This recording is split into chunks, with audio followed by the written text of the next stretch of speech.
Hey everyone, Hello, hello. Welcome to Myth Busting Mondays.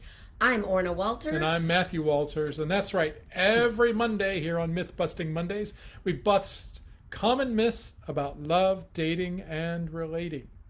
So today we just decided to lump a whole bunch of myths about dating. Mostly it's online dating because it seems to be that's where most of your questions lie. So again, speaking of questions, never mind. We'll capture that at the end. All right. So today, Myth Busting Mondays. Today, Myth Busting Mondays, common myths about dating. Dating, myths. All right. So here we go.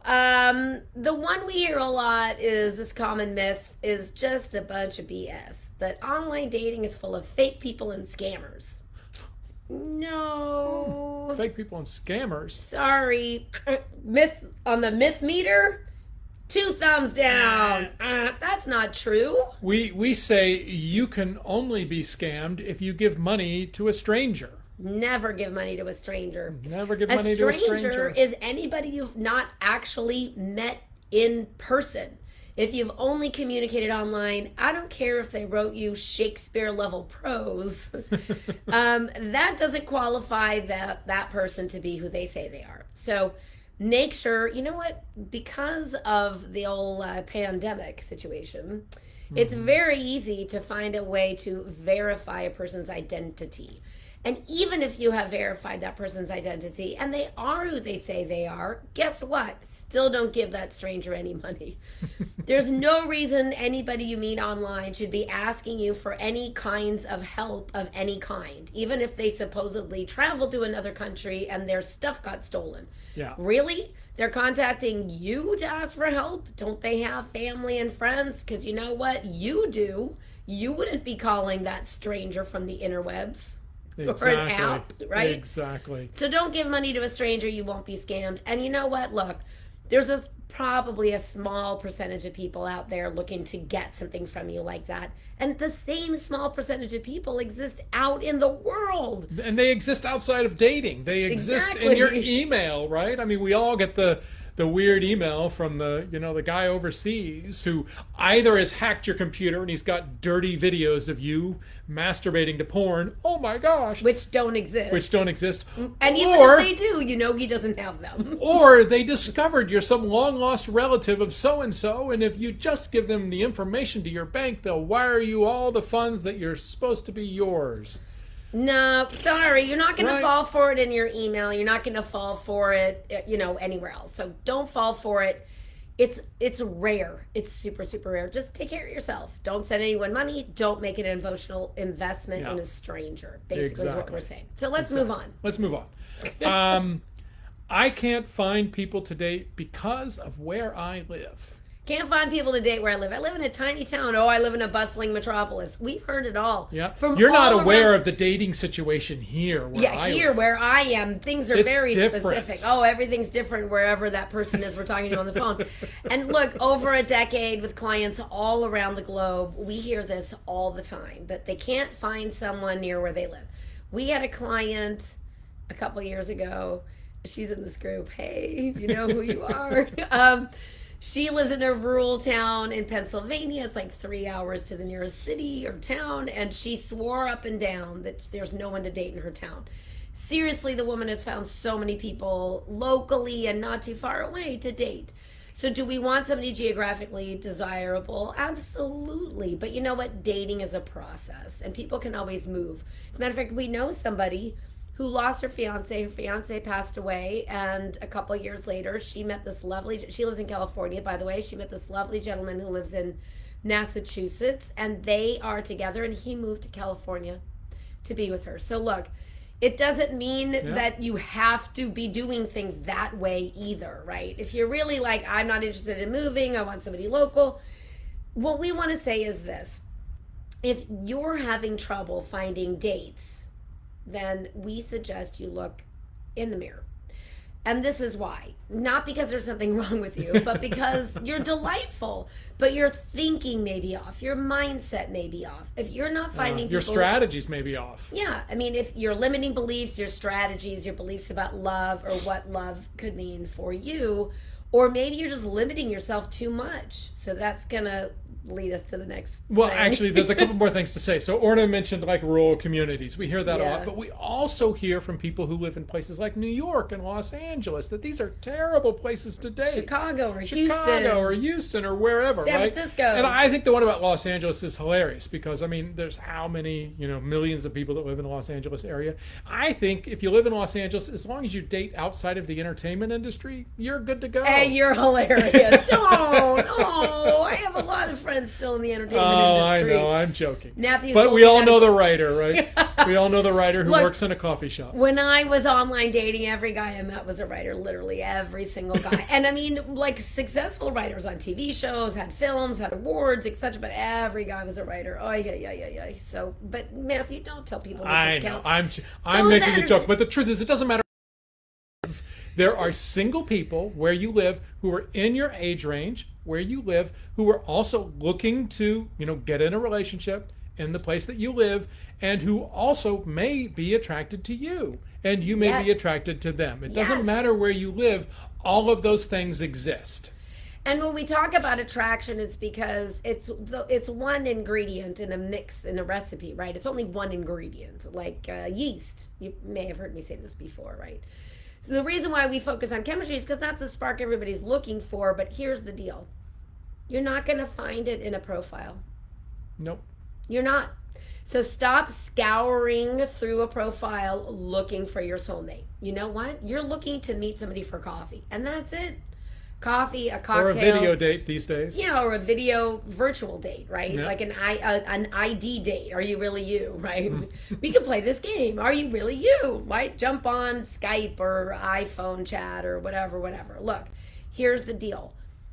Every place where you are in the world, you are not a singular person on a path like an island in the middle of an ocean. There are going to be other people like you looking for the same kinds of things as you. We have plenty of clients all around the globe that have had success, whether they live in tiny little communities or big bustling metropolis. And look, I'll tell you here specifically, because we're in Los Angeles, I started dating Matthew and I lived in Santa Monica, and Matthew lived in Sherman Oaks, which I think is only about 30 miles, right? Or less. If that. I don't think it's 30 miles. 20 No, miles? it's- 22 miles? Without traffic, it's 20 minutes. Well, you're hilarious. That's the joke in LA. Everything's 20 minutes without traffic, but there's always traffic. So here's the deal. On a Friday afternoon, it could take me an hour, or him an hour. Well, it would take me an On hour. Friday morning, it Yeah. would take me an hour. Yeah. 'Cause, So here's the deal. Like, all my friends were like, oh my God, I'm so sorry. He's in Sherman Oaks. And I thought to myself, what? They acted like Matthew lived in the North Pole, okay? Like, he just lived over the hill from me. And so here's the deal. If you're looking for somebody within a 5-block radius, we would say, please increase your radius, okay? But be looking for reasons to say yes and not for reasons to say no. All you're saying yes to is to meet that person. That's it. That's your only agreement. To meet them. To treat them like a human being. To treat them with respect like another Yeah. human being, exactly. That's it. You don't owe them anything. You're not looking to spend a lifetime together. You're going to go meet that person. And so one of the most common myths about dating is that you're going to have this quote unquote love at first sight. Love at first sight. Does love at first sight occur? Is that a thing? Maybe we'll do another myth busting. We might do a whole about myth that. busting Yeah. about that. But what we want to say is this: if you're over 30 and you're looking for love and you're listening to us right now, you're probably going to want to get to know that person before you start proclaiming your love for them or they for you. Anybody who is rushing quickly is rushing for all the wrong reasons. So if you are a very physical person and you want to get that going on your own, like, so that the, you know what I'm saying? Matthew already said the M word, so I'm just going to say, if you need to masturbate before a date, there's absolutely nothing wrong with that, right? The thing is if you're rushing to physical intimacy right now, that's a scary thing anyway, because there's a deadly pandemic out there. We want you to be safe. But you Yeah. shouldn't be rushing anyway because of STDs There's no rush. and all kinds of other things. So There's no rush. if you're a grown-up looking for a relationship, then we're asking you to stop dating like a teenager. And yes, are you looking for the spark of chemistry? Absolutely, because that's one ingredient you cannot go without. However, it is not the only thing in the mix. So one of the biggest reasons why people scour over a person's profile is because they're looking to protect their heart. And this is something that we take very seriously, and we're not going to make jokes about. We understand you're here because you've had your heart broken, because you've been disappointed, because you believed that maybe you found the right match and maybe that person hurt you. And those are all valid reasons to want to protect your heart. However, don't make another person pay for some other person's past mistakes. If somebody treated you badly, that's on that one person. That's not on all men or on all women, right? When you are worried to protect your heart, you're actually blocking yourself from the thing you want, because loving somebody does require risk. And so what we want to say is mitigate your risks. Mitigate your risks. Don't invest in a stranger. What most people do is they date backwards. So most of these myths, these common myths about dating, can be eliminated if you simply stop dating backwards. Yeah. And what we mean by dating backwards, I've been talking a long time, so I'm going to pass this to Matthew. What we mean by dating backwards is giving a stranger the benefit of the doubt, right? And that'll stop the scamming from happening. That'll stop you from meeting people who are, looking to get together for nefarious reasons, whatever those may be, right? If you just don't give a stranger the benefit of the doubt. And the reason why you normally do that, why you take those actions, is because you're like, one, you think, oh my God, I met this person. I will never meet another person like this person. They're a unicorn, right? And that person's not a unicorn. So don't give them the benefit of the doubt because you're afraid you're going to scare away the unicorn, right? Instead, keep things slow. Get to know somebody. Find out who they are. Get to know several people at once. That way, if this one unicorn you think is the one skips away, right, then you have other unicorns there, because there's lots of unicorns. Okay, so I'm going to back up. There's not lots of unicorns. No person is a unicorn. That's the answer. Matthew, I don't know. No, I mean it this way. You skipped it around. Look. No, I mean it this way. I actually do think there are lots of unicorns, because everybody's unique. We're all unicorns, right? And we look for I'm going to put this finger on top of my head for the rest of the video. And so if we start thinking that unicorns are everywhere instead of that unicorns are rare, right? That's what I mean by those people that we meet, that we connect with, that we're attracted to, that seem to be on the same page with us. Those kinds of people aren't unicorns. They're not rare. And yet they are unique. And so we're all unicorns. Yes, that was cute. I like that. You're adorable. We like each other a little bit. Can you tell? So here's the deal. I'm going to explain dating backwards slightly differently. I like what Matthew said, but I'm going to elaborate and dig a little bit deeper. We like to dig deep here. We're not shallow people, can you tell? We go right in. So here's the deal with dating backwards. What we mean by dating backwards is expecting that love by accident will lead you to this mythical right person. And what we want to say is this. That's ass backwards. You're not going to stumble onto this right person one day and everything's just going to work out and you'll never have problems again. Instead, love on purpose means you're going to do the inner work to look at your beliefs and strategies for giving and receiving love. You're going to get your subconscious and conscious blocks out of your way. You're going to use the dating process to discover about yourself. And then you're going to create a vision of your true soul partnership. What it looks like, feels like, smells like, tastes like, all of the parts of the dynamic between you and this other person. When the other person is not in full focus. The other person is just in your vision as a blank slate. And then, once you've created the vision, you go dating for a match to your vision. What most people do, the other reason why we say dating backwards, isn't just because you give a stranger the benefit of the doubt, but it's also because you select somebody based on a feeling. And feelings don't last. So the biggest myth about dating is that you're just going to find this person where you feel oogly googly about them and that feeling will last forever. And all of that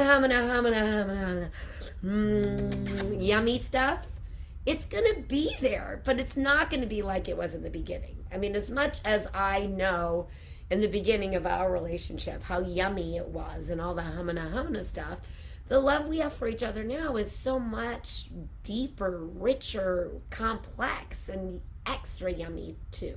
So, if you want the yumminess to last, you gotta date like a grown up instead of like a teenager. So let all those teenage things go by the wayside and take a look at your inner strategies.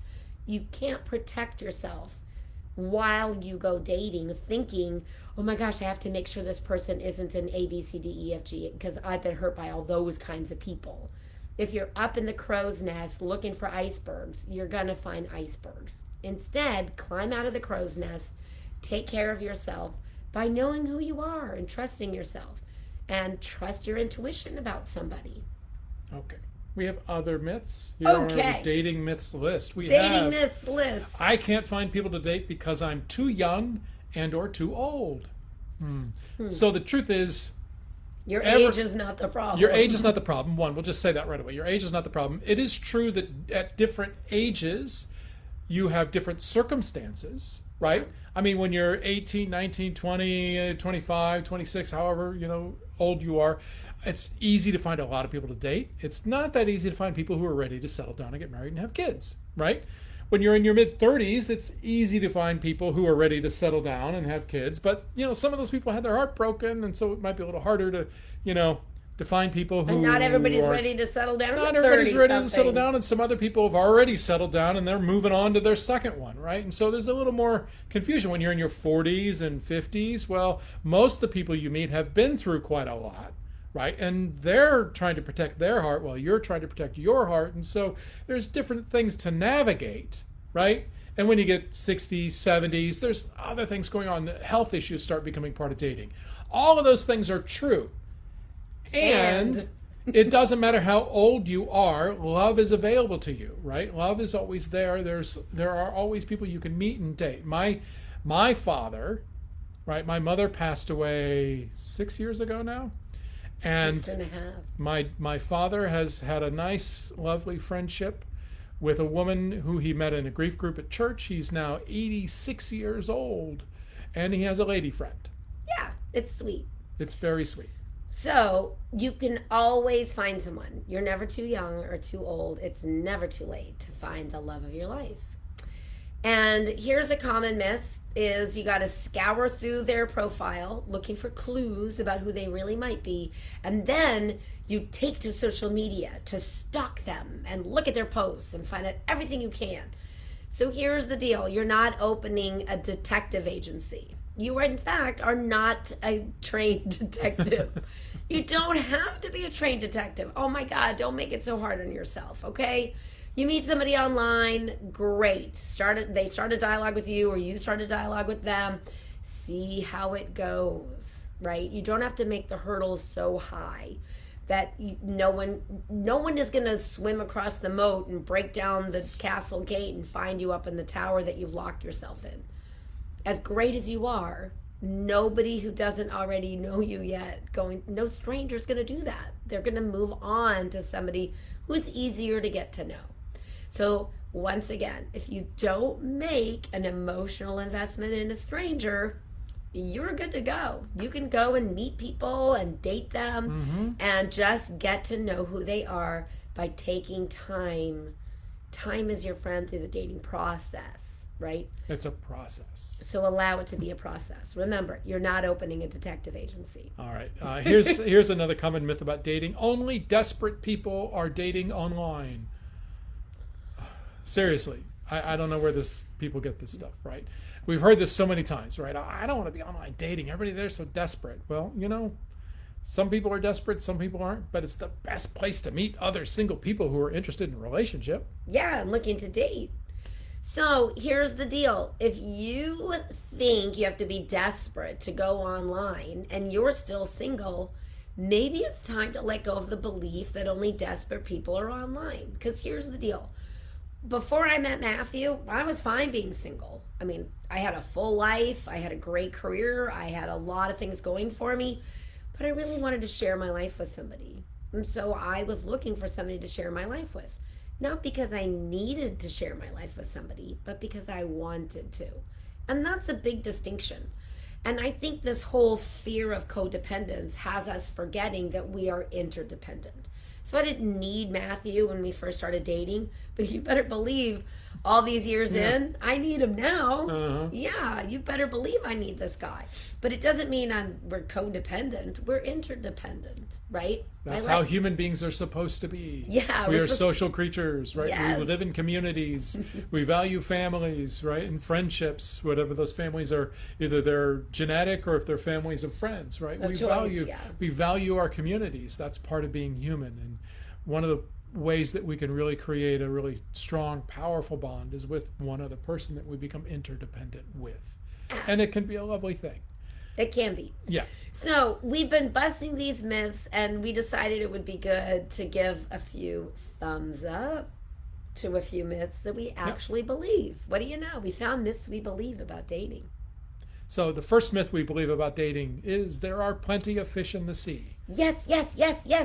There are. There's plenty of fish in the sea, right? There's a lot of people that live on this planet, right? There's a lot of people that live wherever you are, even if it seems like there aren't.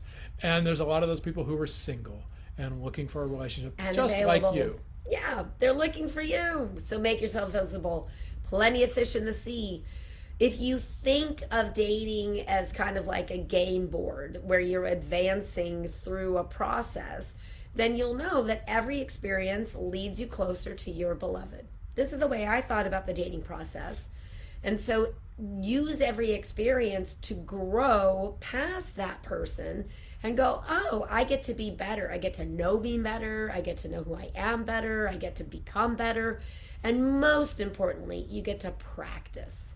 You get to practice a whole skill set of how to be authentic on a date. You've got nothing at stake with somebody you're on a first, second, third, fourth, 12th date with. You don't have a whole history. And so you don't have to worry that if you screw it up and they scamper off, that's just not your person. So most importantly, remember, through the dating process, rejection is your protection. You don't need to have all these moats and gates around your heart, because if somebody rejects you, which is the thing you're most afraid of, guess what? They're telling you straight up, I'm not your person. We're not a match. If they reject you, they're doing you a favor, because now you don't have to worry about whether they're your person or not. They're telling you straight up, they're not a match. And if you're overly attached to that person who rejected you, then you might want to reach out to us, because there's something deeper going on where you can maybe release an old emotional story, right, about rejection and abandonment and all of that. Yeah, and we'd be happy to help show you how to release yourself from those old patterns, because that's what we do. That's our strength. Okay, another dating myth we agree with is you have to kiss a lot of frogs before you find your prince. And this works the same way for the guys. If you're looking for a gal, frogs and princess? Yeah. Okay. You can kiss a lot of frogs before you find your princess. So either way it works. But sometimes you got to go on a lot of dates. I think it's funny when people track their dating horror stories to tell on their first date with somebody. Don't do that. Please don't. Nobody wants to hear your dating horror story. I mean, somebody might want to hear your dating horror story, but it doesn't make for a great start to what might be a great relationship. So focus on goals, dreams, positive things in your life. You don't have to dwell on those things. You don't even have to track how many dates you've been on. I always think it's funny when people get on the phone with us and they tell us, I've been on 123 dates over the past 3 years and I still haven't found my person. I'm like, what are you getting out of keeping track of it like that? Yeah, would you get a spreadsheet? Yeah. I mean, I didn't keep track. I can't tell you how many people I dated. A lot, though. No clue. I did a lot. And the most dating that I did ever was the summer before I connected with this guy, because we connected in the fall. And so I dated that summer, more than I had ever dated. And it was fun. I had a lot of fun with it for the first time in my life. I had a lot of fun. So if dating is not fun for you right now, that's going to be tough for you to want to go do that thing. So maybe you want to have a call with us just to find out how dating can be fun for you. Exactly. If you're looking to schedule that call, we'll put the link below to a soulmate strategy call. It's a complimentary call. If you haven't done it before with us, you can have one of those and schedule it. And we'll talk about what's keeping you from your soulmate. If you want a great, lasting, soul-satisfying relationship with one person who's your special person, your beloved person, that's what we want for you too. And we're here to help. But listen, don't let these dating myths stand in your way. Exactly. Because you are worth loving. Exactly as you are. All right. Thank you for joining us once again for Myth Busting Mondays. We will be back here tomorrow, same time, for Ask O&M Live, where you get to ask us your questions about dating, mating, and relating. Look for the post below where you can post your questions. Yep. And have a great evening. Yeah, you can post your questions ahead of time in that thread in the post below with the little talk bubble. It says Ask O&M, or you can join us live at 5 p.m. Pacific, 8 p.m. Eastern, and just right while we're live, ask us your question. We'll take it right there. Thanks again for joining us, and have a great evening.